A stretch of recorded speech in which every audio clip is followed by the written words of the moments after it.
Good morning to all my online dear students. Today we are going to start our new chapter Electrochemistry, जो आपके 12th का बहुत ही important chapter है। इसके पहले हम लोगों ने आयनिक इक्विलिब्रियम को कंप्लीट कर लिया है, जो थोड़ा बहुत आयनिक इक्विलिब्रियम इलेक्ट्रो में भी क्वेश्चंस बना के मैं दूंगा, है ना। आयनिक के इलेक्ट्रो के साथ थोड़े लिंक होके प्रॉब्लम्स हमें मिलते हैं। इलेक्ट्रोकेमिस्ट्री जो है ये हमारे 12th का चैप्टर है, जो कि बहुत ही इंपॉर्टेंट चैप्टर है ना, और हर साल क्वेश्चंस आने ही आने हैं, इसके बिना पेपर बनता ही नहीं है ना। मतलब इसका क्वेश्चन जरूर पेपर में आपके एग्जाम में आने वाला है। तो सबसे पहले हमें इलेक्ट्रोकेमिस्ट्री का मीनिंग क्या है ये समझ में आना चाहिए कि क्या मतलब है इलेक्ट्रोकेमिस्ट्री। तो हम लोग फर्स्ट लेक्चर आज ले रहे हैं, तो first we have to clear about the meaning of electrochemistry. तो देखो बेटा, इलेक्ट्रोकेमिस्ट्री आपको दिखाई दे रहा है कि दो वर्ड से मिलकर बना है। पहला वर्ड है आपका इलेक्ट्रो, सेकेंड वर्ड है केमिस्ट्री। इलेक्ट्रो का बेसिक मीनिंग क्या होगा? इलेक्ट्रो का मतलब है हमारे लिए इलेक्ट्रिक करंट या इलेक्ट्रिसिटी बोल सकते हैं, या हम लोग इलेक्ट्रिक करंट। और केमिस्ट्री से बेसिकली मीनिंग क्या होता है? कभी भी केमिस्ट्री वर्ड आने का मतलब है बेसिकली हम लोग केमिकल रिएक्शंस को समझते हैं। केमिस्ट्री का मतलब हम लोग क्या देखेंगे? Chemical reaction. तो इस चैप्टर में हमें relation between electricity and chemical reaction को देखना है, वही हमारे लिए क्या है? इलेक्ट्रोकेमिस्ट्री। तो जनरल इंट्रोडक्शन अगर इस चैप्टर के बारे में मैं बताऊं, तो जैसे हम लोग, जैसे ये घड़ी मैंने लगाई, इसके अंदर एक बटन सेल होता है ना, वो बटन सेल हमारा किस तरीके से ऑपरेट करता है? इलेक्ट्रोकेमिस्ट्री के प्रिंसिपल पे ही वो काम करता है। बटन सेल के अंदर केमिकल्स हैं, उन केमिकल्स में केमिकल रिएक्शन होता है जिसके थ्रू इलेक्ट्रिकल एनर्जी प्रोड्यूस होगा। मतलब केमिकल एनर्जी किस में कन्वर्ट हो रहा है? इलेक्ट्रिकल एनर्जी में, और वो करंट प्रोड्यूस कर रहा है जिसकी वजह से हमारा घड़ी चल पाता है ना। तो घड़ी ऑपरेट इस तरीके से करता है। या जैसे इस माइक से मैं बात कर रहा हूं, इसके अंदर भी एक हमें पेंसिल सेल लगता है ना, तो पेंसिल सेल भी किस प्रिंसिपल पे काम करता है? इलेक्ट्रोकेमिस्ट्री के ऊपर। जैसे जैसे मैं बात कर रहा हूं या जैसे जैसे मैं आपको पढ़ाते जा रहा हूं, कंटिन्यूअस हमारा सेल क्या हो रहा है? कंज्यूम हो रहा है। उसके अंदर जो भी हमारे केमिकल्स भरे हैं वो आपस में रिएक्ट कर रहे हैं, और कंसंट्रेशन उन सेल का क्या हो रहा है? धीरे धीरे कम हो रहा है। और एक पर्टिकुलर लेवल से अगर वो कंसंट्रेशन कम हो जाएगा तो हमारा सेल काम करना बंद कर देता है, और फिर हमें उसे क्या करना पड़ता है? रिप्लेस करना पड़ता है। एक सबसे अच्छा एग्जाम्पल है हमारा, जो घरों में हम लोग इन्वर्टर यूज करते हैं बेटा। इन्वर्टर जो है हमारा, वो दोनों तरीके के सेल में काम करता है। दोनों तरीके का सेल से मीनिंग क्या है मेरा? हमें दो तरीके के सेल पढ़ने हैं। एक होता है हमारे पास गैल्वेनिक सेल, और दूसरा सेल होता है इलेक्ट्रोलाइटिक सेल। गैल्वेनिक सेल किसको बोलते हैं? गैल्वेनिक सेल वो सेल है जिसमें केमिकल रिएक्शंस होते हैं, जिसमें केमिकल एनर्जी को इलेक्ट्रिकल एनर्जी में कन्वर्ट करेंगे। और दूसरे तरीके का सेल होता है जिसको बोलते हैं हम लोग इलेक्ट्रोलाइटिक सेल, जिसमें इलेक्ट्रिसिटी देते हैं और वो इलेक्ट्रिसिटी को किसमें कन्वर्ट करता है? केमिकल एनर्जी के अंदर। तो आप देखो, घर में जो इन्वर्टर यूज होता है, जब वो चार्ज हो रहा होगा, जैसे आपके घर में अगर लाइट है तो आपका इन्वर्टर उस समय क्या होता है? चार्ज होता है। तो जब इन्वर्टर आपका चार्ज हो रहा होगा, तो इन्वर्टर के चार्जिंग के समय इलेक्ट्रिसिटी आप दे रहे हैं, इलेक्ट्रिसिटी के थ्रू उसके अंदर क्या हो रहा होगा? कुछ केमिकल रिएक्शन, मतलब हमारा इलेक्ट्रिकल एनर्जी कन्वर्ट हो रहा है किसके अंदर? केमिकल एनर्जी के अंदर। और जैसे ही लाइट चली जाती है आपके घर से, इलेक्ट्रिसिटी कट आउट हो गया, तो उस समय आपका इन्वर्टर क्या करता है? वापस आपको इलेक्ट्रिसिटी देता है। मतलब अब केमिकल एनर्जी किस में कन्वर्ट होती है? हमारी इलेक्ट्रिकल एनर्जी में। हमारी केमिकल एनर्जी किस में कन्वर्ट होती है? इलेक्ट्रिकल एनर्जी में। तो हमें बेसिकली दो तरीके के सेल पढ़ने। एक होता है जिसमें केमिकल एनर्जी इलेक्ट्रिकल में कन्वर्ट होगी, एक दूसरा सेल जिसमें इलेक्ट्रिकल एनर्जी केमिकल में कन्वर्ट होगी। तो आप देखो, तो ये चैप्टर आजकल के जो भी मोबाइल फोन्स हैं, मोबाइल फोन के अंदर जो बैटरी होती हैं, या हमारे जो कार चलाते हैं, बाइक चलाते हैं, इन सब के अंदर जो भी बैटरी आप कहीं भी देखते हैं, वो सब बैटरी किस प्रिंसिपल पे है? इलेक्ट्रोकेमिस्ट्री के प्रिंसिपल पे काम करती है। उन्हीं चीजों को हमें इस चैप्टर के अंदर समझना है कि किस तरीके से काम करता है। Basically this chapter is very important with respect to the commercial point of view, है ना। आपको कॉमर्शियल पॉइंट ऑफ व्यू से काफी इंपॉर्टेंट चैप्टर है, और आपको इंटरेस्टिंग चैप्टर भी, अच्छा चैप्टर भी, हमको जानकारी मिलेगी। जैसे आप देखो, आपको एक और चीज मैं समझाऊं, हम रिमोट जो यूज करते हैं, जो भी हम टीवी चलाते समय चैनल चेंज करने के लिए रिमोट यूज करते हैं, उसमें भी एक सेल लगता है।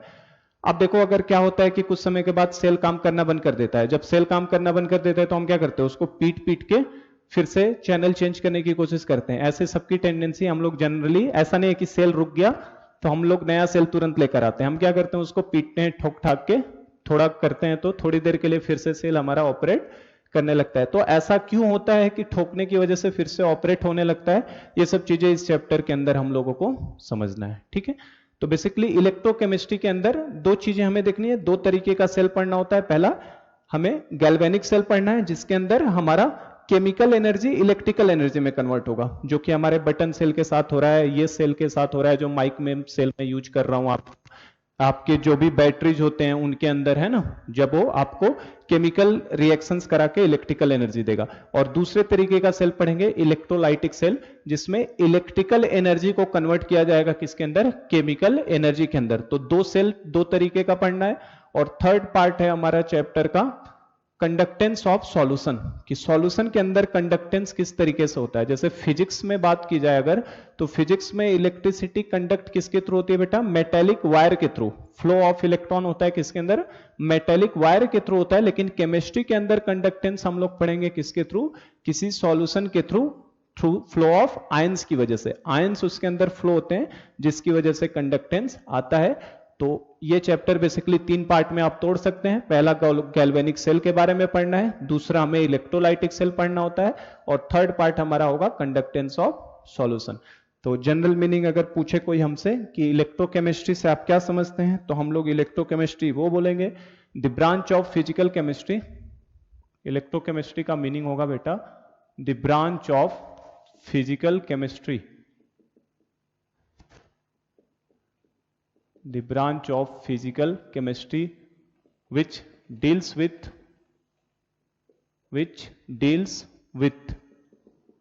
interconversion of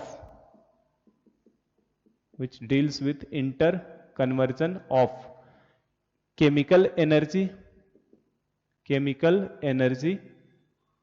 into electrical energy, chemical energy into electrical energy and vice versa. Vice versa मतलब क्या बेटा, कि इलेक्ट्रिकल को केमिकल में कन्वर्ट करना। The branch of physical chemistry which deals with interconversion of chemical energy into electrical energy and vice versa is known as electrochemistry,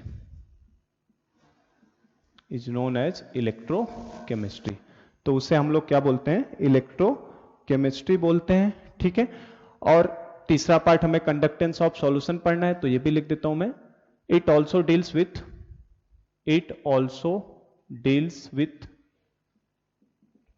conductance of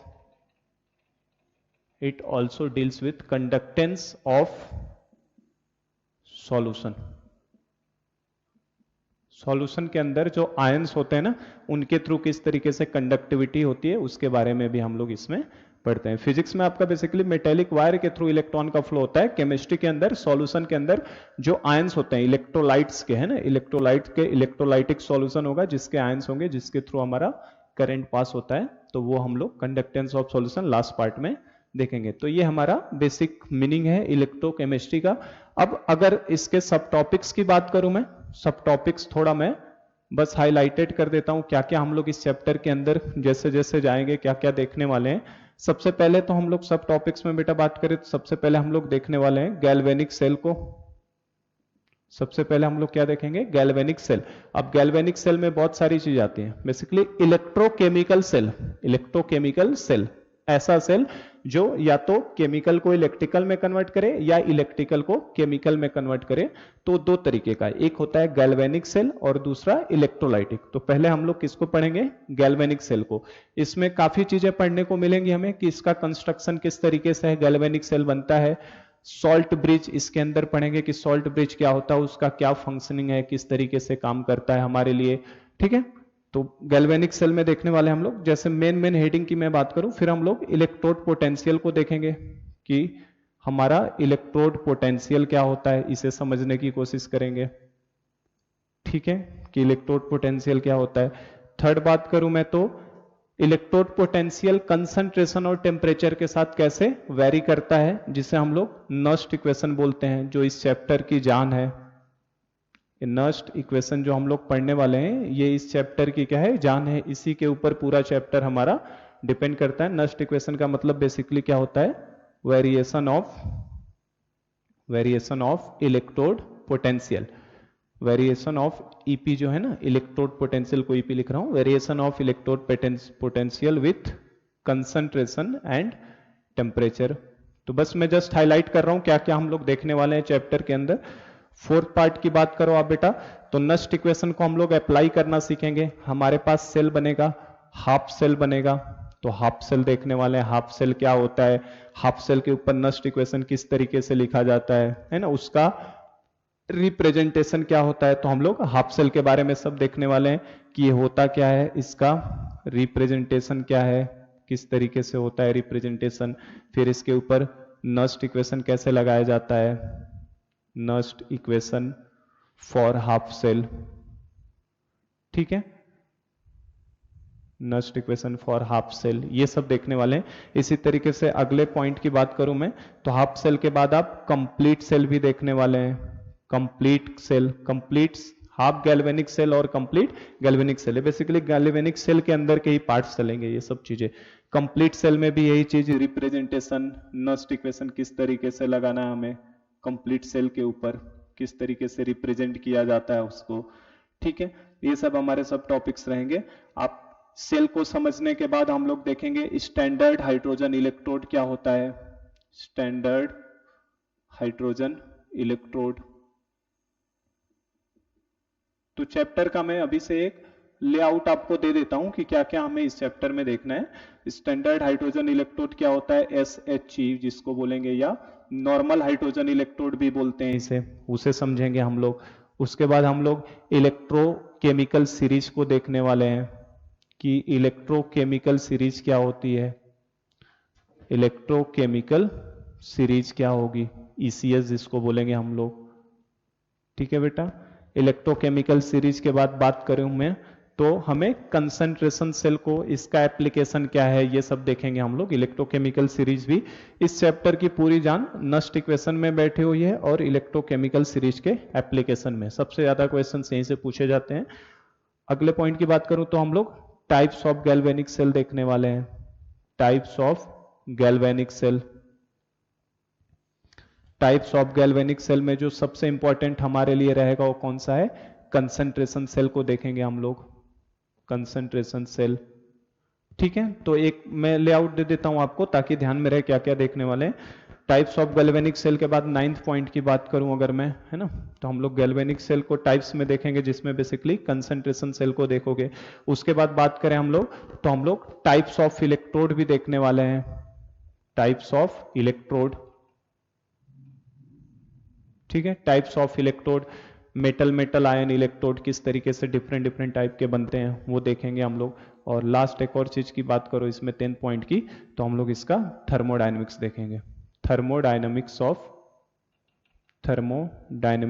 of galvanic cell,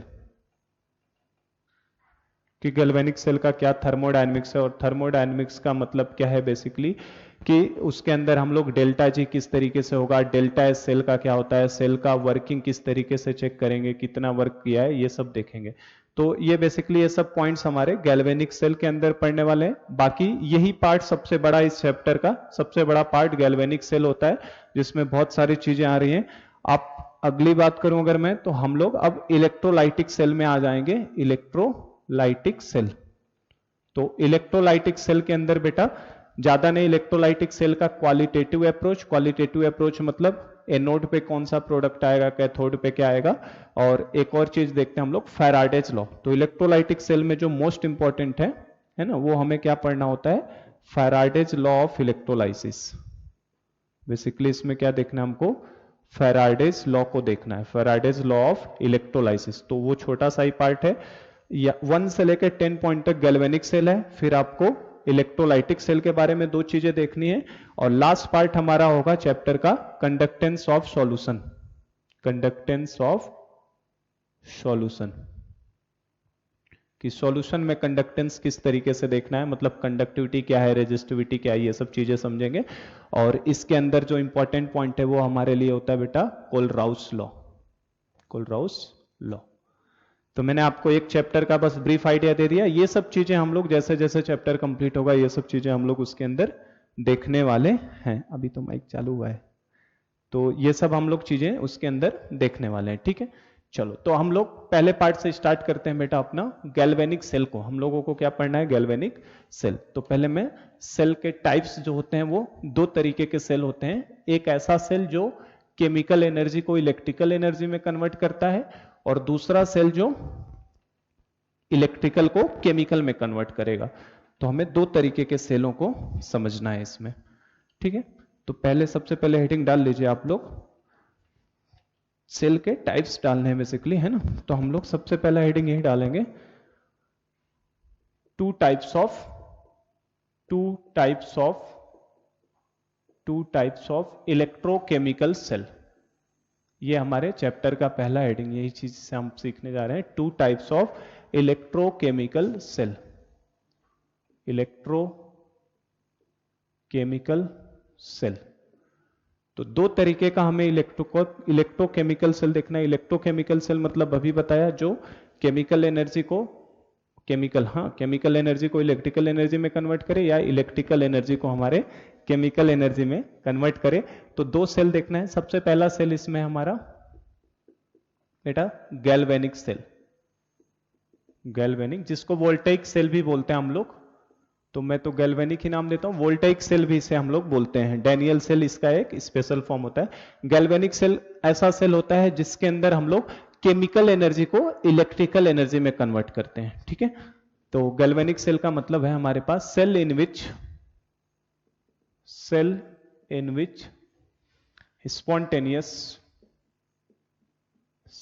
which reaction से, मैंने बताया chemistry मतलब reaction, और reaction मतलब हमें redox देखना होता है।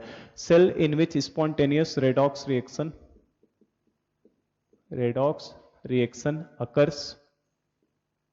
occurs due to which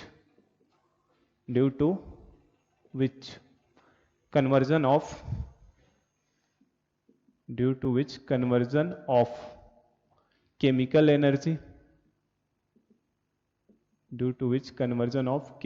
energy into electrical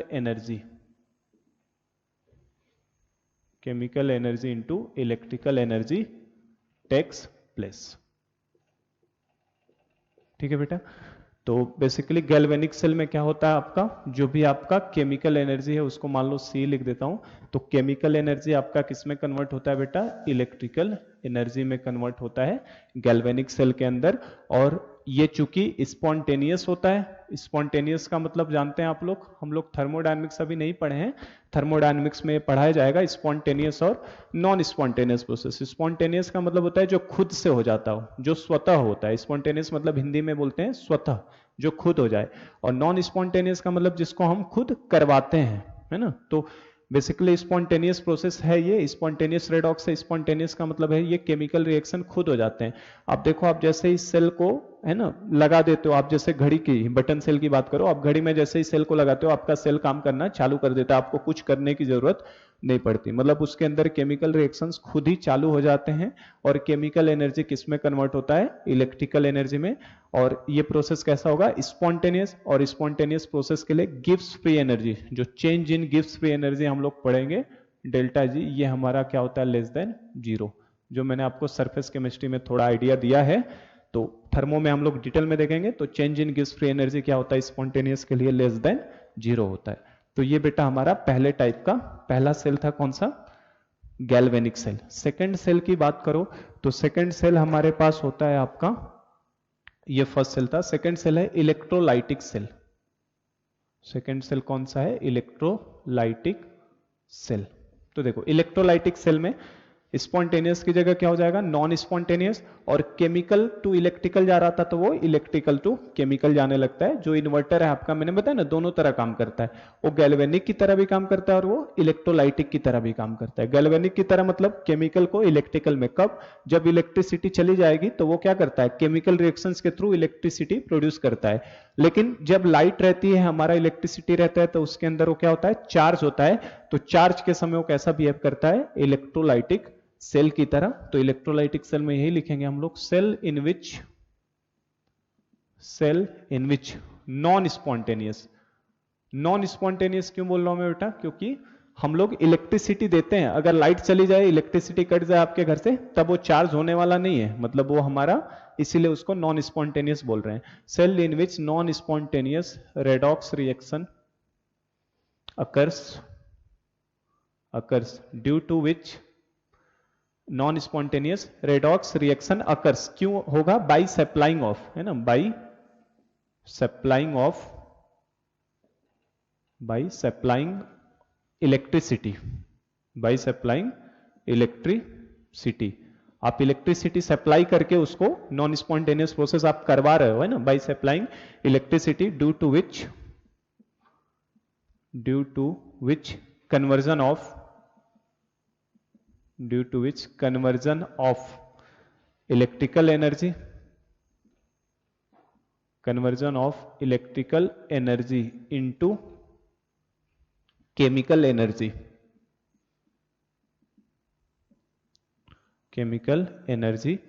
takes place.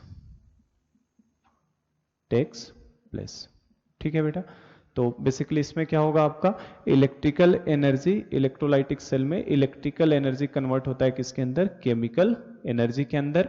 और इलेक्ट्रिकल एनर्जी केमिकल एनर्जी में तभी जाएगा जब इलेक्ट्रिसिटी आप खुद देंगे, और आप खुद दे रहे हैं तो उसको नॉन स्पॉन्टेनियस बोलेंगे, मतलब ये हमारे लिए कैसा हो गया? नॉन स्पॉन्टेनियस हो गया। और अगर ये नॉन स्पॉन्टेनियस हो गया तो नॉन स्पॉन्टेनियस प्रोसेस का change in gives free energy जो होता है बेटा, डेल्टा जी क्या होता है? Greater than 0। ठीक है, और एक चीज और मैं बोलने के लिए बोल सकता हूं, यहां पे पावर जो होता है, पावर प्रोड्यूस्ड होता है, इसके अंदर पावर क्या होगा आपका? प्रोड्यूस्ड होगा, क्योंकि केमिकल एनर्जी इलेक्ट्रिकल में जा रहा है, और इलेक्ट्रिकल एनर्जी को केमिकल एनर्जी में कन्वर्ट करोगे तो आप उल्टे पावर कंज्यूम कर रहे हो, है ना, उसके अंदर पावर को दे रहे हैं, तो पावर कंज्यूम्ड यहां पे लिखेंगे। ठीक है, तो बेसिक यही 3 डिफरेंस ध्यान रखना कि गैल्वेनिक सेल में सीई में जाता है, केमिकल एनर्जी इलेक्ट्रिकल एनर्जी में स्पॉन्टेनियस होता है, तो डेल्टा जी 0 से छोटा होगा और पावर इसमें प्रोड्यूस होगा। इलेक्ट्रोलाइटिक में क्या है, यही डिफरेंस ऑफ पॉइंट भी है इनके बीच में। इलेक्ट्रोलाइटिक में ई किस में जाएगा? सी में। इलेक्ट्रिकल एनर्जी केमिकल एनर्जी में नॉन स्पॉन्टेनियस है, और डेल्टा जी नॉन स्पॉन्टेनियस है तो ग्रेटर देन 0, और पावर इसमें कंज्यूम होगा। और नॉन स्पॉन्टेनियस क्यों बोले? क्योंकि अगर लाइट चली जाएगी तो फिर ये चार्ज होने वाला नहीं है, मतलब हमारा इलेक्ट्रिकल केमिकल एनर्जी में कन्वर्ट नहीं होगा, इसलिए नॉन स्पॉन्टेनियस है। और ऊपर वाला प्रोसेस कैसा था बेटा? स्पॉन्टेनियस, क्योंकि आप सेल को जैसे ही डालते हो तुरंत केमिकल एनर्जी किस में कन्वर्ट होना शुरू होता है? इलेक्ट्रिकल एनर्जी में। तो we are dealing with the first part galvanic cell, और उसके बाद हम लोग किस पे आएंगे? इलेक्ट्रोलाइटिक सेल पे। तो हम लोग सबसे पहला अपना ले लेते हैं कौन सा? गैल्वेनिक सेल के बारे में, कि गैल्वेनिक सेल क्या है, किस तरीके। गैल्वेनिक सेल तो हम समझ चुके हैं क्या है, किस तरीके से है, और किस तरीके से इसकी वर्किंग होती है, कैसे साइंटिस्ट ने सोचा कि कोई ऐसा सेल बना सकते हैं जिसके अंदर केमिकल एनर्जी को इलेक्ट्रिकल एनर्जी में कन्वर्ट कर सकते हैं। तो we are starting with our galvanic cell.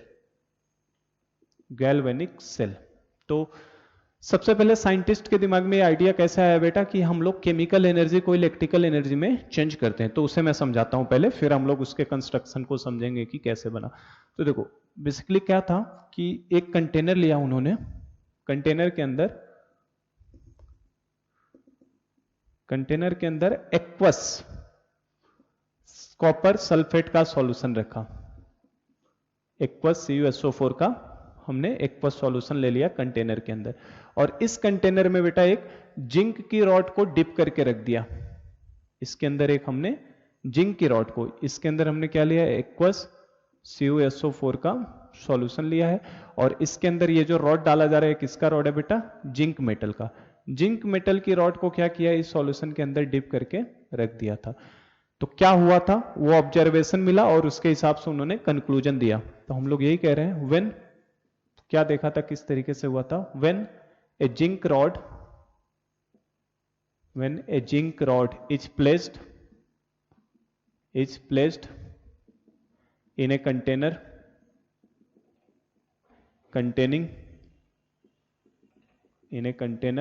containing an aqueous CuSO4 solution, then following observation observed। क्या क्या मिला था वो लिख रहा हूं मैं, then following ऑब्जर्वेशन ऑब्जर्व्ड, कि कौन कौन से उनको ऑब्जर्वेशन मिले थे और क्या उन्होंने कंक्लूजन निकाला, है ना। तो देखो जो सबसे पहला ऑब्जर्वेशन था बेटा, फर्स्ट ऑब्जर्वेशन यहीं पे लिख रहा हूं मैं, जो उन्होंने सबसे पहला देखा, सबसे पहला ऑब्जर्वेशन ये था कि जो जिंक की रॉड था उसका वेट लगातार कम हो रहा था। तो वेट ऑफ रॉड, पहला ऑब्जर्वेशन यही था, weight of rod, weight of zinc rod, weight of zinc rod decreases, है ना। मैं ये समझाने की कोशिश कर रहा हूं कैसे साइंटिस्ट के दिमाग में आइडिया आया, ठीक है। तो सबसे पहला देखा weight of zinc rod decreases. ये कैसे पता चला जिंक की रॉड का वेट कम हो रहा है? तो बेटा इसका शेप चेंज हो रहा था, लगातार शेप क्या हो रहा था, चेंज हो रहा था, डिप्लेट होता जा रहा था, उसके ऊपर से लेयर्स कम होते जा रहे थे। तो इससे पहला देखा observation, weight of zinc rod changes decreases. Second जो ऑब्जर्वेशन था, कॉपर सल्फेट का जो सॉल्यूशन होता है बेटा ये ब्लू कलर का होता है। किस कलर का सॉल्यूशन होता है? Cu+2, है ना। Cu+2 हम लोग पढ़ेंगे, है ना, जब क्वालिटेटिव एनालिसिस, तो उसमें बताया जाएगा। पानी का टेस्ट यही होता है, अगर कॉपर Cu+2 आयन है उसके अंदर आप वाटर डालो तो ब्लू कलर का सॉल्यूशन फॉर्म होता है। तो ये इनिशियली सॉल्यूशन कैसा होता है? ब्लू कलर का, डार्क ब्लू कलर का। अब सेकंड ऑब्जर्वेशन यही था कि ये ब्लू कलर धीरे धीरे धुंधला हो रहा था। धुंधला होने का मतलब ये ब्लू कलर धीरे धीरे फेड हो रहा था, कम होता जा रहा था, धुंधला पड़ता जा रहा था। तो सेकंड ऑब्जर्वेशन ये था, blue colour of solution, blue colour of solution fades, धुंधला पड़ता जा रहा था, ठीक है। सेकेंड ऑब्जर्वेशन था। थर्ड ऑब्जर्वेशन जो था बेटा, उन्होंने देखा कि नीचे बॉटम में एक रेडिश ब्राउन प्रेसिपिटेट मिल रहा था। तो थर्ड ऑब्जर्वेशन क्या था? Reddish brown precipitate, PPT, collected at bottom of container. तो कलेक्टेड एट बॉटम लिख देता हूं मैं, reddish brown precipitate collected at bottom. और लास्ट ऑब्जर्वेशन था बेटा, जो फोर्थ ऑब्जर्वेशन था, कि ये थोड़ा सा सॉल्यूशन हमारा गर्म हो गया था। तो temperature of solution increases, temperature of solution increases, ठीक। तो ये हमारे थे बेटा, ये सब ऑब्जर्वेशन था। और इन ऑब्जर्वेशन को देखते हुए साइंटिस्ट ने क्या आइडिया लगाया, क्या कंक्लूजन मिला? सबसे पहला उन्होंने देखा कि वेट ऑफ रॉड डिक्रीज होने का रीजन क्या है, क्यों वेट ऑफ जिंक रॉड कम हो रहा है। तो एक्चुअल में हो क्या रहा था, जिंक रॉड के अंदर से जिंक के एटम, जो जिंक रॉड है, जिंक के अंदर से जिंक के एटम क्या हो रहे थे, Zn+2 के फॉर्म में सॉल्यूशन के अंदर जा रहे थे, जिसकी वजह से इसका वेट क्या होता जा रहा था, कम। तो हमारा पहला ऑब्जर्वेशन से ये कंक्लूजन था कि जो जिंक का सॉलिड मेटल है हमारा, पहले पार्ट का जिंक का जो सॉलिड मेटल है, ये बेटा हमारा Zn+2 के फॉर्म में एक्वस सॉल्यूशन में जा रहा था और ये 2 इलेक्ट्रॉन रिलीज कर रहा था। तो आप देख सकते हो क्या हुआ है यहाँ पे, ऑक्सीडेशन। ऑक्सीडेशन का मतलब क्या होता है? Loss of electron. तो इलेक्ट्रॉन इसने निकाला है और ऑक्सीडेशन नंबर बढ़ चुका है। मतलब बेसिकली सबसे पहले क्या हुआ था, ऑक्सीडेशन ऑफ Zn। सबसे पहले क्या हुआ था, ऑक्सीडेशन ऑफ जिंक मेटल का हुआ था। सेकंड देखा, सेकंड पहले पॉइंट का ये ऑब्जर्वेशन था, पहला इस वजह से हो रहा था, जिंक में से जिंक एटम निकलते जा रहे थे। सेकंड था blue colour of solution fades, ये ब्लू कलर का सॉल्यूशन धीरे धीरे हल्का होता जा रहा था। इसका क्या रीजन था? तो ब्लू कलर किसकी वजह से था? Cu+2 आयन की वजह से। तो ये जो Cu+2 आयन का अगर कंसंट्रेशन आप कम करेंगे तो ये ब्लू कलर का सॉल्यूशन भी क्या होगा, थोड़ा थोड़ा धुंधला होता जाएगा। तो जो सेकंड पॉइंट का ऑब्जर्वेशन था, मतलब ब्लू कलर कम होने का मतलब हो गया कि इसके अंदर Cu+2 आयन धीरे धीरे क्या हो रहा है, खत्म हो रहा है। और वो खत्म कैसे होता है कि यही Cu+2 आयन जो एक्वस फॉर्म में है बेटा, इस सॉल्यूशन के अंदर कॉपर सल्फेट सॉल्यूशन में जो Cu+2 आयन है, ये जो 2 इलेक्ट्रॉन इसने लूज किए ना, इनको ये गेन करता है, इमीडिएटली गेन करेगा और ये गेन करके किस में कन्वर्ट होता है, Cu सॉलिड के अंदर। तो ये देखो, ये क्या हो गया आपका, रिडक्शन हो गया, +2 से 0 में गया। तो this is nothing but the reduction of Cu+2। इस चैप्टर में रेडॉक्स की जरूरत खूब पड़ने वाली है, क्योंकि ऑक्सीडेशन रिडक्शन से हमें डील करना है। तो ये सब आपको बेसिक आइडिया 11th के मेरे हिसाब से है आपको, ठीक है। थर्ड ऑब्जर्वेशन था reddish brown precipitate collected at bottom. Bottom पे कौन सा मिला था, रेडिश ब्राउन कलर का पीपीटी। इसका क्या एक्सप्लेनेशन था? तो देखो बेटा, जो कॉपर सॉल्यूशन में बेटा तो किस में कन्वर्ट हो रहा है, Cu सॉलिड में। और अगर आपको पता हो तो जो Cu सॉलिड होता है ये बेटा रेडिश ब्राउन कलर का ही होता है आपका, रेडिश ब्राउन। कलर का होता है। आपने देखा होगा तांबे के बर्तन जो होते हैं, तांबे के बर्तन घर पे होंगे, देखना हो तांबे के बर्तन किस कलर में दिखते हैं, रेडिश ब्राउन कलर में। तो जो रेडिश ब्राउन कलर का पीपीटी नीचे दिख रहा था उनको, वो PPT basically nothing but the, ये कौन सी चीज थी, यही कॉपर जो सॉल्यूशन के अंदर +2 में था, वो किस में जा रहा था, कॉपर सॉलिड में, उसी का रेडिश ब्राउन पीपीटी हमें नीचे दिखाई देता था। और last part, temperature of solution increases. Temperature of solution बढ़ने का रीजन क्या है, तो टेम्परेचर ऑफ सॉल्यूशन बढ़ने का मतलब है बेटा यहां पे हीट रिलीज हुई है, हीट एनर्जी बोलूं, हीट एनर्जी रिलीज। अगर हीट रिलीज होगी तो टेम्परेचर सॉल्यूशन का क्या हो जाता है, बढ़ जाता है। और बेसिकली ये हीट एनर्जी रिलीज ही क्यों हुई है, क्योंकि इसके अंदर एक रेडॉक्स रिएक्शन हो चुका है, ऑक्सीडेशन भी हो चुका है, रिडक्शन भी हो चुका है, इस वजह से सॉल्यूशन के अंदर से क्या हो रहा है, हीट रिलीज हो रही है। तो अगर फाइनली हम लोग देखें तो हमारा सॉल्यूशन में क्या होने वाला है बेटा, Zn सॉलिड किस में कन्वर्ट हो रहा है, Zn+2 एक्वस +2 इलेक्ट्रॉन, ठीक है। और जो सेकंड हमारा हो रहा है, ये जो 2 इलेक्ट्रॉन इसने लूज किए, वो कॉपर जो एक्वस फॉर्म में पड़ा है सॉल्यूशन में, इसने इस 2 इलेक्ट्रॉन को गेन किया और तुरंत किस में कन्वर्ट हुआ, कॉपर सॉलिड में। तो आप देखो एक ऑक्सीडेशन हुआ, एक रिडक्शन हुआ, और चूंकि दोनों एक ही कंटेनर में हो रहे हैं तो दोनों को अगर जोड़ दिया जाए तो जोड़ने के बाद आपको देखो 2 इलेक्ट्रॉन कहीं दिखने वाले नहीं है। तो final reaction Zn solid plus Cu2 plus aqueous gives क्या हो जाएगा आपका, Zn+2 aqueous plus Cu solid. तो ये जो रिएक्शन हुई बेटा है ना, ये रेडॉक्स रिएक्शन है, और इसी रेडॉक्स रिएक्शन में हीट क्या हुई है, रिलीज हुई है, जिसकी वजह से टेम्परेचर ऑफ सॉल्यूशन क्या हो चुका है, थोड़ा सा बढ़ चुका है। तो basically this is nothing but the spontaneous. देखो क्या हमें इसके लिए कुछ कराना पड़ा है, नहीं, ये खुद हो रहा है, हमने बस जिंक की रॉड को उठा के कॉपर सल्फेट सॉल्यूशन में रख दिया है, ये सब खुद हो रहा है, इसीलिए कैसा रेडॉक्स रिएक्शन है, स्पॉन्टेनियस। तो this is nothing but the spontaneous direct redox reaction. Direct क्यों बोल रहा हूं मैं, डायरेक्ट क्यों, क्योंकि एक ही चैम्बर के अंदर हो रहा है ना, अभी मैं इनडायरेक्ट समझाऊंगा, डायरेक्ट का मतलब एक ही में हो, स्पॉन्टेनियस डायरेक्ट रेडॉक्स रिएक्शन। तो ये हमारे लिए रेडॉक्स रिएक्शन कैसा है, स्पॉन्टेनियस डायरेक्ट रेडॉक्स रिएक्शन है। और हीट रिलीज का मीनिंग समझ गए, क्योंकि इस रेडॉक्स रिएक्शन में क्या हो रहा है, हीट एनर्जी रिलीज हो रही है। तो अगर मैं पूछूं कि इस कंटेनर की आफ्टर सम टाइम कुछ समय के बाद आपको क्या दिखाई देगा इसके अंदर सिचुएशन, तो आपका सिचुएशन कैसा हो जाएगा बेटा, ये कंटेनर ही है, आफ्टर सम टाइम कुछ समय के बाद आप देखेंगे तो इस कंटेनर के अंदर ये जो जिंक की रॉड थी बेटा, देखो ये तो एक्वस सॉल्यूशन ऑफ CuSO4 आपका रहेगा, जो पहले आपका डार्क ब्लू में रहेगा, बाद में थोड़ा लाइट ब्लू हो जाएगा, थोड़ा सा कलर कम हो जाएगा। This is nothing but the aqueous CuSO4 solution. ये हमारा क्या है, एक्वस CuSO4 का सॉल्यूशन है। जो जिंक की रॉड है इसका शेप थोड़ा सा चेंज हो जाएगा, तो इसका शेप थोड़ा सा बेटा क्या होगा, चेंजेज हो जाएगा, जैसे इस तरीके से देखो, थोड़ा सा जिंक मेटल का शेप क्या हो गया, चेंज हो गया।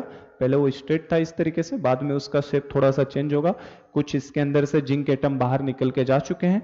और यहाँ पे बॉटम में आप देखोगे, यहाँ पे बॉटम में हमें ये रेडिश ब्राउन पीपीटी दिखाई देगा आपको, रेडिश ब्राउन पीपीटी। तो रेडिश ब्राउन कलर का पीपीटी आपको यहां पे दिखाई देगा, और ये आपका जिंक का रॉड है, जिसका शेप थोड़ा सा हुलिया पहले से क्या हो चुका है, चेंज हो चुका है, क्योंकि कुछ जिंक रॉड क्यों डिक्रीज हुआ, शेप चेंज हो गया, इससे पता चला। रेडिश ब्राउन प्रेसिपिटेट आपको नीचे दिखाई देगा, ब्लू कलर का सॉल्यूशन थोड़ा सा हल्का हो चुका होगा। और टेम्परेचर ऑफ सॉल्यूशन कैसे पता चलेगा, इसके अंदर कोई लाके आप बेटा इस तरीके से थर्मोमीटर डाल दो। अब मुझे थर्मोमीटर तो नहीं उतना अच्छा बना पाऊंगा, जस्ट मैं एक रफ स्केच दे देता हूं आपको। इस तरीके से आप कोई इसके अंदर थर्मोमीटर डालें, ये मेरे लिए थर्मोमीटर है, ठीक है। तो ये हमारा थर्मोमीटर है। तो ये थर्मोमीटर आपका क्या करेगा, टेम्परेचर नापने का काम करेगा। तो इस तरीके का ऑब्जर्वेशन मिला था, और यहीं से साइंटिस्ट को आइडिया लगा था थोड़ा सा कि हम लोग केमिकल एनर्जी को इलेक्ट्रिकल एनर्जी में कैसे कन्वर्ट करें। तो देखो अभी हो क्या रहा है यहाँ पे, इतना तो समझ में आ रहा है हमें कि जो रेडॉक्स रिएक्शन हो रहा है उसके अंदर हीट एनर्जी क्या हो रही है, रिलीज हो रही है। इस हीट एनर्जी रिलीज को अभी कोई यूजफुल वर्क में हम कन्वर्ट नहीं कर पा रहे हैं। एनर्जी तो रिलीज हो रही है, heat is nothing but it is a form of energy, heat भी तो एनर्जी का एक फॉर्म है।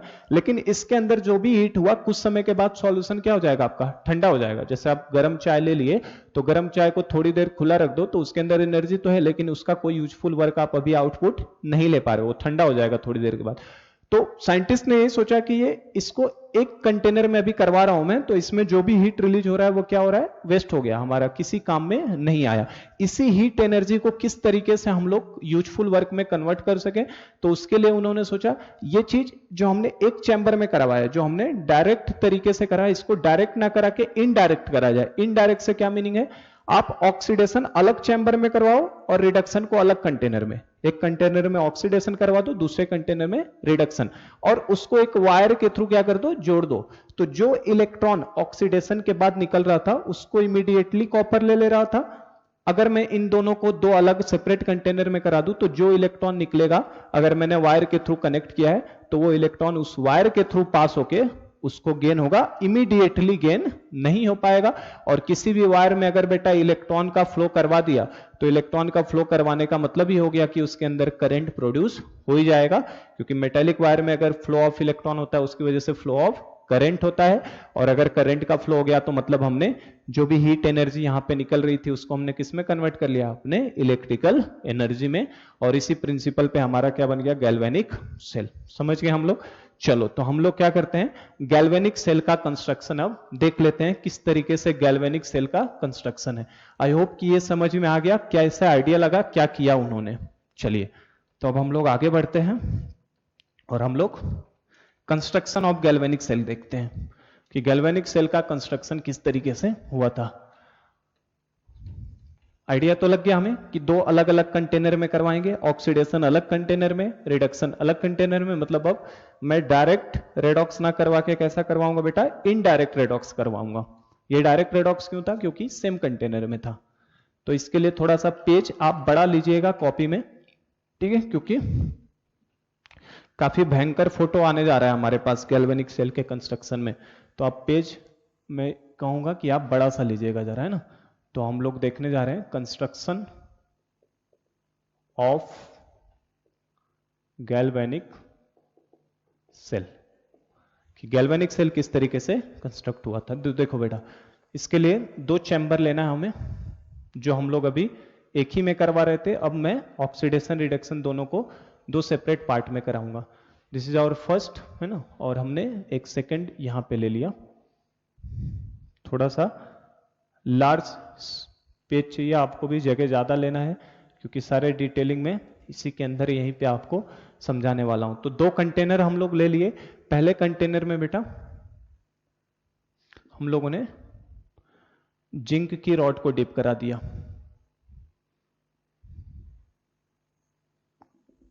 ये देखो, ये आपका this is nothing but the aqueous, ये क्या है, एक्वस ZnSO4 सॉल्यूशन है। ये ZnSO4 का सॉल्यूशन है। और ये आपका कौन सा रॉड है, जिंक का रॉड है। ये रॉड किसका है, जिंक का रॉड। तो इसमें एक सॉल्यूशन में डिप करा के रखा है। और सेकंड मैंने ले लिया यहां पे, सेकंड आपका कॉपर की रॉड को ले लिया हमने कॉपर सल्फेट सॉल्यूशन में। तो ये आपका एक्वस CuSO4 सॉल्यूशन है। और इसके अंदर हमने बेटा डिप करा के रख दिया किसको, कॉपर को, कॉपर की रॉड को। और इन दोनों को हमने क्या किया, एक वायर के थ्रू कनेक्ट कर दिया। इसको थोड़ा सा और बड़ा कर दिया जाए। तो देखो ये आपका जिंक का रॉड है। तो जिंक और कॉपर की रॉड को हमने क्या किया, एक वायर के थ्रू कनेक्ट करा दिया। बीच में हमने यहाँ पे बेटा एक बल्ब लगाया है ना। ये आप देखेंगे इस तरीके से फिजिक्स में बल्ब को दिखाया जाता है। तो हम लोगों ने बीच में क्या लगा दिया, बल्ब लगा दिया, ताकि बल्ब जब ग्लो करेगा तो हमें पता चलेगा कि हाँ करंट पास हुआ कि नहीं हुआ। तो यहाँ पे बीच में हमने बल्ब लगा दिया। दिस इज नेगेटिव, मतलब ये क्या हमारा कनेक्टिंग वायर है, कनेक्टिंग वायर, कनेक्टिंग वायर। और इस तरीके का आप जो रेडॉक्स हम करवा रहे हैं, इसको डायरेक्ट रेडॉक्स ना बोल के इसको क्या बोलेंगे हम लोग, इनडायरेक्ट रेडॉक्स। इसको क्या बोलेंगे हम लोग, इनडायरेक्ट रेडॉक्स रिएक्शन। क्यों इनडायरेक्ट रेडॉक्स रिएक्शन, क्यों? क्योंकि ऑक्सीडेशन अलग चैम्बर में होने वाला है, रिडक्शन अलग चैम्बर में। तो oxidation and reduction, oxidation and reduction takes place in different, in separate कह दो, डिफरेंट की जगह in separate container, in separate container. ठीक है, तो देखो अब इनडायरेक्ट रेडॉक्स रिएक्शन, अभी जो जिंक की टेंडेंसी थी, जिंक की क्या टेंडेंसी थी, ऑक्सीडाइज होने की। क्यों जिंक ऑक्सीडाइज होगा, कॉपर क्यों रिड्यूस होगा, इसके बारे में भी हम लोग पढ़ेंगे आगे चल के अभी, कि ऑस्मोटिक प्रेशर, जब इलेक्ट्रोड पोटेंशियल में पढ़ाऊंगा है ना, ऑस्मोटिक प्रेशर और सॉल्यूशन प्रेशर कैसे रोल प्ले करते हैं। तो जिंक की अभी भी ऑक्सीडाइज होने की टेंडेंसी रहेगी। तो बेटा जो इस रॉड के अंदर जिंक का मेटल होगा, जो जिंक का एटम होगा, ये जिंक क्या करेगा, सॉल्यूशन के अंदर, ये देखो यहां लिख रहा हूं मैं, साथ में लिखते हुए चलूंगा, जिंक सॉलिड फॉर्म में है रॉड के अंदर, ये जिंक सॉलिड फॉर्म से एक्वस फॉर्म में आएगा, किसके फॉर्म में, Zn+2 में।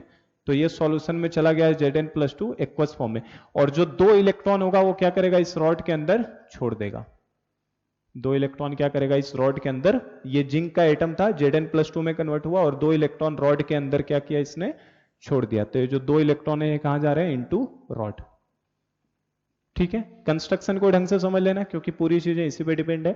तो ये इनटू रॉड, रॉड के अंदर 2 इलेक्ट्रॉन गया, जैसे ये 2 इलेक्ट्रॉन आया रॉड के अंदर, इस वायर के थ्रू वो 2 इलेक्ट्रॉन क्या करेगा बेटा, पास करेगा। तो अब ये वायर के थ्रू पास होता हुआ, मतलब बेसिकली क्या है, फ्लो ऑफ इलेक्ट्रॉन को दिखा रहा हूं मैं। और फ्लो ऑफ इलेक्ट्रॉन कहां से हो रहा है बेटा, लेफ्ट साइड से राइट साइड में, लेफ्ट टू राइट है ना। तो लेफ्ट टू राइट इलेक्ट्रॉन का फ्लो हो रहा है, और ये इलेक्ट्रॉन जैसे ही पहुंचेगा कॉपर के पास, तो कॉपर का काम क्या है, कॉपर का काम है रिड्यूस होना। तो कॉपर CuSO4 सॉल्यूशन में Cu+2 आयन तो मौजूद है बेटा, ये क्या करेंगे, जैसे ये 2 इलेक्ट्रॉन आया, जैसे ही 2 इलेक्ट्रॉन आया, ये इस तुरंत 2 इलेक्ट्रॉन को गेन करेगा। देखो Cu+2 एक्वस है जो, इसने क्या किया, जो 2 इलेक्ट्रॉन जिंक ने छोड़े थे, इन दोनों इलेक्ट्रॉन को CuSO4 सॉल्यूशन ने क्या किया, गेन किया। तो इन दोनों को उसने गेन किया, और 2 इलेक्ट्रॉन गेन करते ही तुरंत किस में कन्वर्ट हो जाएगा बेटा, आपका Cu सॉलिड के फॉर्म में इस कॉपर की प्लेट पे क्या हो जाएगा, आके डिपॉजिट हो जाएगा। तो ये हमारा Cu सॉलिड के फॉर्म में यहां पे क्या हो जाएगा, आपका डिपॉजिट हो जाएगा। ठीक है, तो पहले चैम्बर में आप देखो, पहले चैम्बर में आपका क्या हुआ है, ऑक्सीडेशन। पहले में क्या हुआ है, आपका ऑक्सीडेशन हुआ है, और सेकंड में देखो आपका क्या हुआ है, रिडक्शन। सेकंड में क्या हुआ, रिडक्शन। लेकिन अब ये सेपरेट चैम्बर में हुआ है, ऑक्सीडेशन अलग में, रिडक्शन अलग चैम्बर में। तो इस तरीके से हो गया। देखो अब बात करूं, अगर मैं इनिशियली बात किया जाए, इनिशियली जो ZnSO4 का सॉल्यूशन है, initially concentration of Zn+2 ion will be equal to concentration of sulphate ion. Initially जितना Zn+2 होगा उतना ही सल्फेट आयन रहेगा। मतलब इनिशियली ये कैसा रहेगा आपका, electrically neutral, initially electrically neutral होने वाला है। और बाद में जैसे ही आपने कनेक्ट किया है, तो अब यहां पे देखो आपका, यहां भी बात करो अगर मैं, तो पहले यहां पे बात की जाए, इनिशियली पहले बात कर लूं।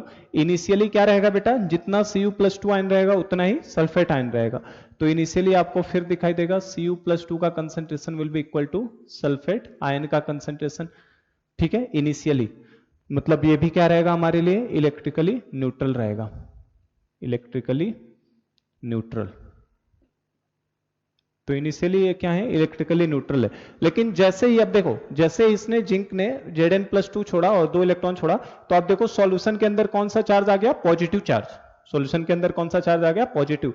इनिशियली तो दोनों बराबर थे बेटा, लेकिन जैसे जैसे जिंक का ऑक्सीडेशन होगा, जिंक अपने क्या करेगा, Zn+2 एक्वस फॉर्म में छोड़ेगा। मतलब हमारा सॉल्यूशन किस तरीके का होता जा रहा है, पॉजिटिवली चार्ज होता जा रहा है। सॉल्यूशन के अंदर क्या हो रहा है, पॉजिटिव चार्ज इंक्रीजेज। सॉल्यूशन के अंदर क्या हो रहा है बेटा, पॉजिटिव चार्ज इंक्रीज हो रहा है। और यहां पे भी देखो आपका Cu+2 आयन सॉल्यूशन से निकल के जा रहा है। इनिशियली दोनों सेम थे, जितना पॉजिटिव चार्ज उतना ही नेगेटिव चार्ज। लेकिन Cu+2 आयन जैसे जैसे उठ के जा रहा है, तो इसके अंदर मतलब नेगेटिव चार्ज ज्यादा हो जाएगा। मतलब ये सॉल्यूशन हमारे लिए कैसा है बेटा, इसके अंदर सॉल्यूशन के अंदर कौन सा चार्ज बढ़ता जा रहा है, निगेटिव, उसमें पॉजिटिव चार्ज हो रहा था, यहाँ पे क्या बोलेंगे, निगेटिव चार्ज इंक्रीजेज। तो इस सॉल्यूशन के अंदर कौन सा चार्ज इंक्रीज हो रहा है, आपका निगेटिव चार्ज इंक्रीज होता जा रहा है। ठीक है, तो पहले हम लोग ये समझ गए पॉजिटिव मतलब, अब जिस तरफ ध्यान रखना, जिस तरफ ऑक्सीडेशन होता है बेटा, उसके रॉड के ऊपर जैसे ही जिंक ने 2 इलेक्ट्रॉन छोड़े हैं, तो इस रॉड के ऊपर कौन सा चार्ज आ गया है, पॉजिटिव की निगेटिव चार्ज। तो इस रॉड के ऊपर कौन सा चार्ज आ चुका है, निगेटिव चार्ज। जिंक ने 2 इलेक्ट्रॉन छोड़े हैं तो चार्ज, इस रॉड के ऊपर कौन सा चार्ज आया बेटा, निगेटिव चार्ज, क्योंकि Zn+2 सॉल्यूशन में गया।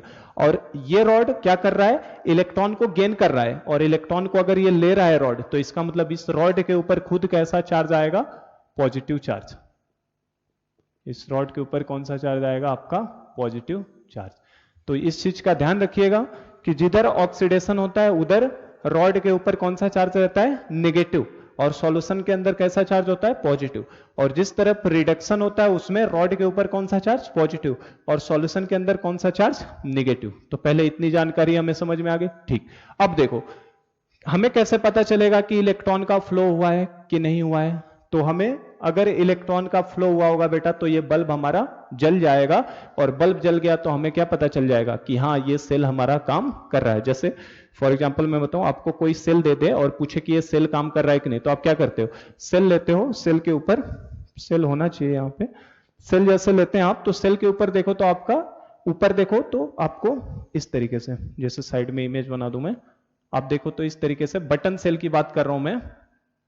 अब देखो तो यहां पे देखो एक लगा रहता है इस तरीके से कैप टाइप का, तो अब देखना कैप के ऊपर आपका प्लस लिखा रहता है, और जो नीचे वाला प्लेट होता है उसके ऊपर आप देखना तो माइनस लिखा रहता है। इस तरीके का होता है बटन सेल, हमारे बटन सेल बोल रहा हूं, पेंसिल सेल। तो ऊपर वाला जो होता है आपका पॉजिटिव टर्मिनल, नीचे क्या होता है, नेगेटिव टर्मिनल। और मुझे चेक करना है कोई बल्ब चल रहा है कि नहीं, तो मैं क्या करता हूं, इससे वायर लगा है, यहां से वायर निकाला और बीच में लाके हमने किसको लगा दिया, बल्ब को।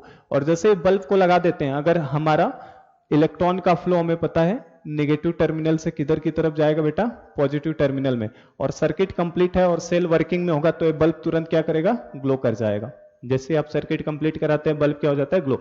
सेम सिचुएशन यहां भी है। देखो ये रॉड कैसा है, निगेटिव चार्ज, मतलब ये बॉटम वाला पोर्शन हो गया इसका, ठीक है।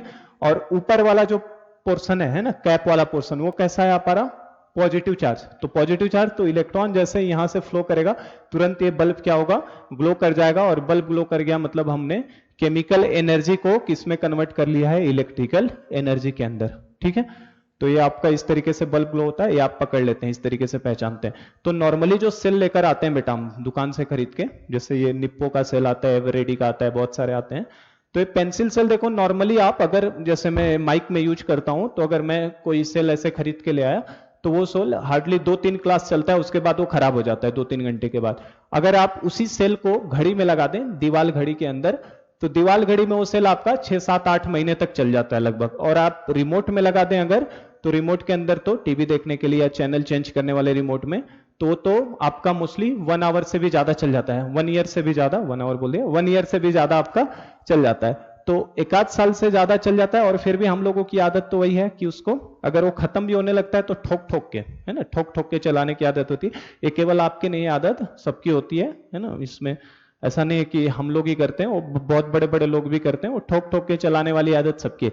ठोकने का पर्पज ही क्या होता है, देखो उस सेल को ठोक ठोक करने से मतलब क्या होता है, इसलिए होता क्या है कि हम लोग ठोकने से ये मीनिंग है उसका कि उसके अंदर कोई आयन वायन इधर उधर दब गया हो, किसी आयन को काइनेटिक एनर्जी नहीं मिल रही है, तो जैसे आप उसको ठोकेंगे वो आयन में मूवमेंट आ जाएगा। देखो ये फ्लो क्यों हो रहा था, इलेक्ट्रॉन का फ्लो क्यों हो रहा था, इस आयन की वजह से ही हो रहा था।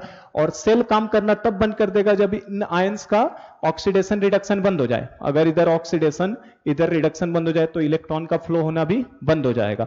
तो सेल को ठोकने का मतलब क्या है, जैसे ही सेल को हम लोग ठोकते हैं, है ना, पीटते पाटते हैं, उसको रगड़ते हैं, गर्म करते हैं, उसके अंदर जो आयंस होते हैं उनको क्या मिल जाती है, काइनेटिक एनर्जी। और काइनेटिक एनर्जी मिल जाती है तो हो सकता है फिर से आपका ऑक्सीडेशन रिडक्शन प्रोसेस स्टार्ट हो जाए, तो थोड़ी देर के लिए फिर से इलेक्ट्रॉन का फ्लो हो जाएगा और सेल आपका ऑपरेट कर जाएगा, है ना। तो ये होता है बेसिकली ठोकने का पर्पज, कि जो भी इलेक्ट्रॉन्स या आयंस जो भी हमारे कंसंट्रेशन दबे हुए हैं वो क्या होंगे, काम करना शुरू कर देंगे। अब बात की जाए जो हमने सेल बनाया है इस सेल के बारे में, तो ये सेल भी जो मैंने अभी कंस्ट्रक्ट किया, ये सेल भी आपका मुश्किल से 3-4 मिनट चलेगा, उसके बाद ये चलने वाला नहीं है। अब क्वेश्चन आएगा सर ऐसा क्यों, तो देखो ये सेल बेटा हार्डली 3 to 4 मिनट्स वर्क करता है। रीजन क्या है इसका, देखो जिंक क्या कर रहा है, Zn+2 आयन सॉल्यूशन के अंदर छोड़ा, मतलब सॉल्यूशन कैसा हो रहा है, पॉजिटिव चार्ज। अगर पॉजिटिव चार्ज एक अमाउंट से ज्यादा हो गया है ना, पॉजिटिव चार्ज आपका सॉल्यूशन में क्या हो रहा है, बढ़ता जा रहा है। अगर पॉजिटिव चार्ज ज्यादा ही हो गया तो वो इलेक्ट्रॉन को यहां से पास होने ही नहीं देगा, इस वायर के थ्रू इलेक्ट्रॉन को पास नहीं होने देगा। और अगर पॉजिटिव चार्ज ज्यादा हो गया तो इलेक्ट्रॉन को पास नहीं होने देगा, और पास नहीं होगा तो फिर सर्किट तो काम करना हमारा बंद कर दिया सेल ने। इधर भी समझो, निगेटिव चार्ज सॉल्यूशन में क्या हो रहा है, बढ़ता जा रहा है। अगर निगेटिव चार्ज सॉल्यूशन में बहुत बढ़ गया तो वो इलेक्ट्रॉन को यहां से आने नहीं देगा, क्योंकि निगेटिव निगेटिव में तो क्या हो जाएगा, रिपल्सन। तो निगेटिव चार्ज अगर सॉल्यूशन के अंदर बढ़ता जा रहा है तो वो इलेक्ट्रॉन को आने नहीं देगा, मतलब रिपल्सन ज्यादा होगा। इस वजह से ये सेल हमारा 3 से 4 मिनट काम करता है, उसके बाद ये सेल क्या करेगा काम करना बंद कर देगा। तो आप देखना कभी भी है ना, जैसे आप एक सेल लेना घर पे, उसको तोड़ के देखना, तो ये जो कैप वाला पोर्शन है ये नीचे जाके जुड़ा होता है, तो आप देखोगे एक प्लेट लगी रहती है ना, एक मेम्ब्रेन लगा रहता है, पेपर जैसा आप देखोगे तो सेमी लिक्विड स्टेट में एक मेम्ब्रेन लगा रहता है उसके अंदर। उस मेम्ब्रेन का काम क्या है, वो मेम्ब्रेन ही हमें कंटिन्यूअस सप्लाई करने का काम देता है, उसको हम लोग सॉल्ट ब्रिज बोलते हैं। वो जो मेम्ब्रेन लगी होती है उसको सॉल्ट ब्रिज बोलते हैं। तो मैं इस सिस्टम को, इस सेल को काम करवाने के लिए एक ऐसा सब्सटेंस चाहूंगा कि जिसका काम क्या हो कि इस पॉजिटिव चार्ज को क्या करे, न्यूट्रलाइज करे, और इस निगेटिव चार्ज को, जो इसके अंदर निगेटिव चार्ज बढ़ता जा रहा है उसको भी क्या करे, न्यूट्रलाइज करे। और ऐसा जो हमारे पास सब्सटेंस अवेलेबल है उसको बोलते हैं सॉल्ट ब्रिज। और बिना सॉल्ट ब्रिज के कोई सर्किट कभी कंप्लीट नहीं होती है। तो इसके अंदर एक एक्स्ट्रा चीज हमें लगानी पड़ेगी बेटा, और वो एक्स्ट्रा चीज ही हमारे लिए क्या कहलाती है, सॉल्ट ब्रिज, जो यू शेप का है ना, यू शेप का इन्वर्टेड यू ट्यूब शेप होता है इसका। देखो इस तरीके से इसके अंदर हमारे पास क्या लगता है, एक आके सॉल्ट ब्रिज को अटैच करते हैं। तो देखो यहां पे बेटा इस तरीके से, इसको हम लोग बोलते हैं सॉल्ट ब्रिज। और इसका काम क्या है, इस सॉल्ट ब्रिज का, सॉल्ट ब्रिज का केवल और केवल इतना सा काम है कि अगर यहां पे पॉजिटिव चार्ज सॉल्यूशन में बढ़ता जा रहा है तो ये एक निगेटिव आयन दे दे, ताकि ये क्या करे, चार्ज को न्यूट्रलाइज कर दे। और यहां निगेटिव चार्ज इस सॉल्यूशन में बढ़ता जा रहा है तो ये सॉल्ट ब्रिज हमें एक पॉजिटिव आयन दे दे, ताकि वो सॉल्यूशन को क्या कर सके, न्यूट्रलाइज कर सके। तो बेसिक हमारा काम यही है कि हमें चार्ज को न्यूट्रलाइज करना है। तो देखो क्या होगा, जैसे आप देखो इसके पहले यहां पे क्या लगा आपका, इसके अंदर जो भरते हैं हम लोग सेमी लिक्विड, इसके अंदर हम लोग सेमी लिक्विड स्ट्रॉन्ग इलेक्ट्रोलाइट लेते हैं। कोई क्या लिया जाता है बेटा, सॉल्ट ब्रिज के अंदर सेमी लिक्विड स्ट्रॉन्ग इलेक्ट्रोलाइट को ले लिया जाता है किसी। और किसी सेमी लिक्विड में क्यों लेते हैं, ताकि उसका फ्लो क्या हो, काफी इजी हो।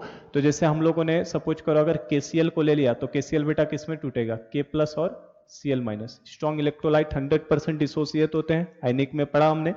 तो अगर K+ और Cl- दे देगा तो इस सॉल्ट ब्रिज का काम क्या रहेगा, इस सॉल्यूशन के अंदर पॉजिटिव चार्ज जैसे ही बढ़ेगा, जैसे ही पॉजिटिव चार्ज बढ़ेगा, ये तुरंत अपने यहां कॉटन वूल लगा होता है, यहां से क्या करेगा, निगेटिव चार्ज को भेजेगा। निगेटिव चार्ज मतलब किसको भेजेगा बेटा, Cl-। तो इस तरफ किसका मूवमेंट होता है, Cl- का, निगेटिव चार्ज का, मतलब एनायन का।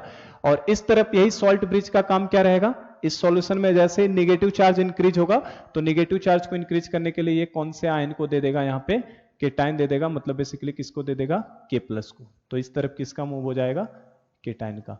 तो जैसे ही आपका पॉजिटिव चार्ज सॉल्यूशन में बढ़ेगा, सॉल्ट ब्रिज क्या करेगा, तुरंत आपको निगेटिव आयन दे देगा, जिसकी वजह से वो क्या हो जाएगा, न्यूट्रलाइज करेगा। जितना पॉजिटिव बढ़ेगा, जैसे 2 पॉजिटिव है तो 2 क्लोराइड आयन आ जाएंगे। तो विदाउट सॉल्ट ब्रिज कोई भी हमारा सर्किट, सेल्फ सर्किट कभी भी कंप्लीट नहीं हो पाता है।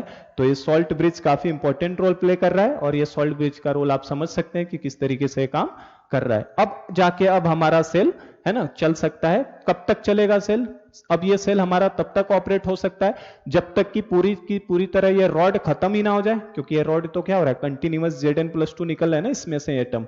तो या तो पूरी रॉड ही खत्म हो जाए, या तो ये जो इलेक्ट्रोलाइट हमने लिया है, इसके अंदर जो इलेक्ट्रोलाइट भरे हैं वो खत्म ना हो जाए, है ना। तो या तो रॉड खराब हो जाए या तो इलेक्ट्रोलाइट खत्म हो जाए, तो सेल काम करना बंद करेगा, नहीं तो ये सेल हमारा काम करता रहेगा। तो ये हमारा पूरा इस तरीके का कंस्ट्रक्शन है, इस तरीके से हमारा बनता है, ठीक है। तो अब ध्यान क्या क्या रखना है बेटा, तो इनिशियली न्यूट्रल है, ये सब मैंने बता दिया, इनिशियली न्यूट्रल होता है, बाद में पॉजिटिव चार्ज, उस तरफ कौन सा चार्ज, निगेटिव चार्ज। आप देख सकते हो जिंक एटम निकल रहा है यहां से, तो बेटा यहां पे क्या होगा, weight of rod, weight of rod जो होगा वो क्या होगा, डिक्रीजेज, यहाँ पे रॉड का वेट क्या होता जाएगा, कम होता जाएगा। और यहाँ पे बोलो, यहाँ पे वेट ऑफ रॉड क्या होगा बेटा, यहाँ पे वेट ऑफ रॉड इंक्रीजेज, क्योंकि यहाँ पे कॉपर जाके डिपॉजिट हो रहा है तो वेट ऑफ रॉड वहां पे बढ़ेगा, यहाँ पे वेट ऑफ रॉड क्या होगा, कम होगा। ये जो हमने डाला है इसके अंदर, तो देखो एनायन किधर मूव हो रहा है बेटा, एनायन मूव होता है। हाँ अब देखो एक चीज और बता दूं, एक और टर्म आता है हमारे पास, जिधर ऑक्सीडेशन होता है, जिधर ऑक्सीडेशन, उस टर्मिनल को हम लोग एनोड बोलते हैं। जिधर ऑक्सीडेशन होता है उस टर्मिनल को हम लोग क्या बोलते हैं बेटा, एनोड। जिस तरफ ऑक्सीडेशन होगा, ऑक्सीडेशन वाला टर्मिनल हमेशा ही क्या होता है, एनोड। तो इस वाले प्लेट को हम लोग एनोड बोलते हैं, और जिधर आपका रिडक्शन होता है उस वाले टर्मिनल को हम लोग क्या बोलते हैं, कैथोड। उस टर्मिनल को हम लोग क्या बोलते हैं, कैथोड। आपने आई होप कि कैथोड एनोड शब्द सुने हैं, है ना, तो इनको हम लोग क्या बोलते हैं, कैथोड। जिधर रिडक्शन होगा कैथोड, जिधर ऑक्सीडेशन होता है उस रॉड को क्या बोलते हैं, एनोड। तो आप देख सकते हैं एनायन किधर आ रहा है, एनोड की तरफ। तो जो एनायन है ना, movement of anion, movement of anion, movement of anion जो है वो किधर जा रहा है बेटा, एनोड की तरफ। और बात किया जाए movement of cation, movement of cation, तो केटायन किधर जा रहा है बेटा आपका, कैथोड की तरफ जाएगा। सी की तरफ जाता है, ए की तरफ जाता है, एनायन एनोड की तरफ और केटायन कैथोड की तरफ। और देखो फ्लो ऑफ इलेक्ट्रॉन किधर से है बेटा, लेफ्ट टू राइट है, तो हमें पता है करंट का जो फ्लो होता है उसके अपोजिट डायरेक्शन में होता है। तो अगर इलेक्ट्रॉन हमारा लेफ्ट टू राइट जा रहा है तो फ्लो ऑफ करंट की बात करूं, ये लिख देता हूं मैं, फ्लो ऑफ करंट। तो जो फ्लो ऑफ करंट होगा वो कहां से कहां होगा बेटा, राइट टू लेफ्ट। ठीक है, इलेक्ट्रॉन का फ्लो लेफ्ट टू राइट है और फ्लो ऑफ करंट किधर से होगा, right to left. Right direction से किधर आएंगे, लेफ्ट डायरेक्शन की तरफ आएंगे, तो आपका किसका फ्लो होगा, करंट का फ्लो होगा। आई होप कि आप समझ पा रहे हैं कि क्या हो रहा है, किस तरीके से हो रहा है। ठीक है, चलिए तो हमारा फ्लो ऑफ करंट देख लिया, मूवमेंट ऑफ एनायन एनोड की तरफ, मूवमेंट ऑफ कैटायन कैथोड की तरफ।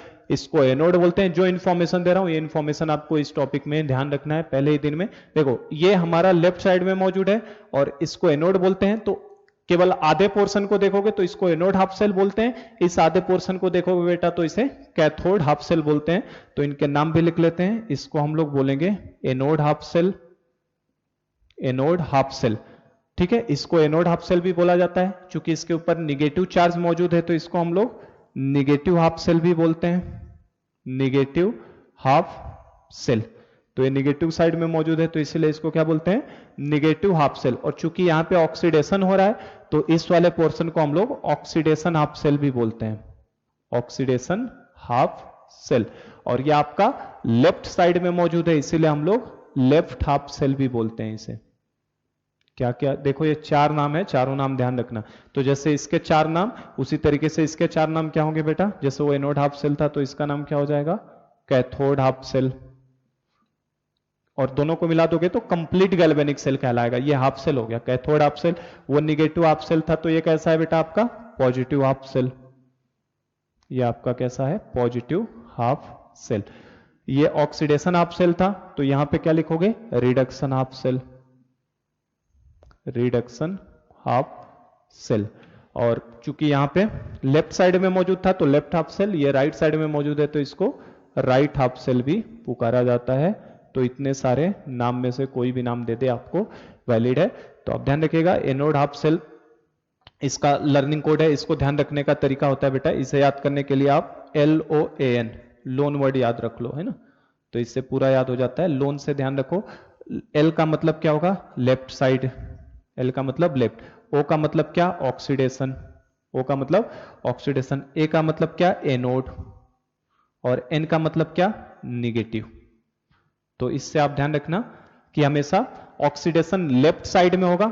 लेफ्ट साइड में क्या होगा, ऑक्सीडेशन, और ऑक्सीडेशन हमेशा किस पे होता है, एनोड पे। और एनोड कैसा टर्मिनल होगा, हमेशा negative terminal. For galvanic cell, electrolytic का अलग हो जाता है केस, गैल्वेनिक के लिए हमको ध्यान रखना है, लोन कोड से याद रखना, लेफ्ट साइड में ऑक्सीडेशन होगा, एनोड पे होगा और निगेटिव टर्मिनल होगा। तो ये पूरा हमारा कंप्लीट किस तरीके का गैल्वेनिक सेल का कंस्ट्रक्शन है, किस तरीके से गैल्वेनिक सेल हमारा बना है। तो ये मेरा आज कंप्लीट करा दिया है मैंने आपको कि गैल्वेनिक सेल का कंस्ट्रक्शन क्या है, किस तरीके से ये बना है। टाइम 1 घंटे हो गया है। तो हम लोग सॉल्ट ब्रिज क्या है, सॉल्ट ब्रिज का फंक्शन क्या है, किस तरीके से सॉल्ट ब्रिज काम करता है, ये सब हम लोग कल की क्लास में देखने वाले हैं। कि क्या आखिर सॉल्ट ब्रिज है क्या, इसका फंक्शन क्या है। फंक्शन तो अभी समझ में आ गया है कि एक सेमी लिक्विड स्टेट में आप स्ट्रॉन्ग इलेक्ट्रोलाइट लेते हैं जो आपको क्या करता है, कंटिन्यूअस सॉल्यूशन को न्यूट्रल बनाएगा, सर्किट को कंप्लीट करेगा। ये सब चीजें कल की क्लास में मैं आपको लिखवाऊंगा कि सॉल्ट ब्रिज होता क्या है, किस तरीके से वो फंक्शनिंग है उसकी, ठीक है। और फिर हम लोग इलेक्ट्रोड पोटेंशियल वगैरह जो भी टॉपिक है आगे सीखते जाएंगे। तो आज का लेक्चर हम लोग यहीं रोकते हैं, ठीक है। Thank you so much.